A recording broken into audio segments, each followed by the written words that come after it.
తెలంగాణ రాష్ట్రంలో ఎక్కడ చూసినా హైడ్రా వస్తుందంటే చాలు జనాలందరూ గజగజ వణుకుతున్నారులా. కాకపోతే ఇప్పుడు ఈ హైడ్రా చేయబట్టి 18 సంవత్సరాల నుంచి ఉన్న ఒక ప్రాంతం జనం అయితే తల్లడిల్లిపోతున్నారు వాళ్ళ ఇల్లులు కూలగొడుతున్నందుకు.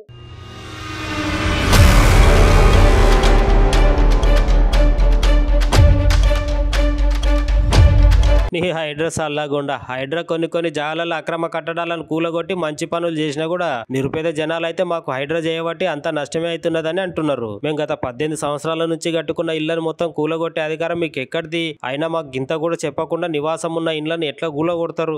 పెద్ద విల్లాలు కూడా ఉన్నాయి కదా, మరి వాటి సంగతి ఏంది? వాటి తేరుకు ఎందుకు పోతలేరు? మేము పేదోళ్ళం కాబట్టి మా ఇండ్లను కూలగొడితే ఎవరు అడిగేటోళ్ళు లేరనే ఉద్దేశంతో గిట్లా చేస్తున్నారా ఈ రాష్ట్ర ప్రభుత్వం అని సీఎం రేవంత్ రెడ్డి సార్ మీద కాంగ్రెస్ ప్రభుత్వం మీద జనాలు అందరూ అసహనంతో ఉన్నారంట. నుల్లా ఇవాళ సున్నం చెరువు దగ్గర హైడ్రా మళ్ళోసారి రంగంలోకి దిగి పేదల ఇళ్లను కూలుస్తున్నదంట.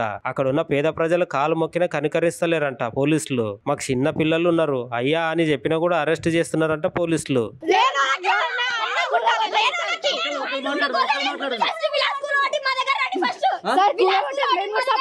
ఒప్పుకుంటాం కానీ మాకు ఆదాయం చూపించాలి, మాకు ఉండడానికి ఒక స్థలం చూపించాలి.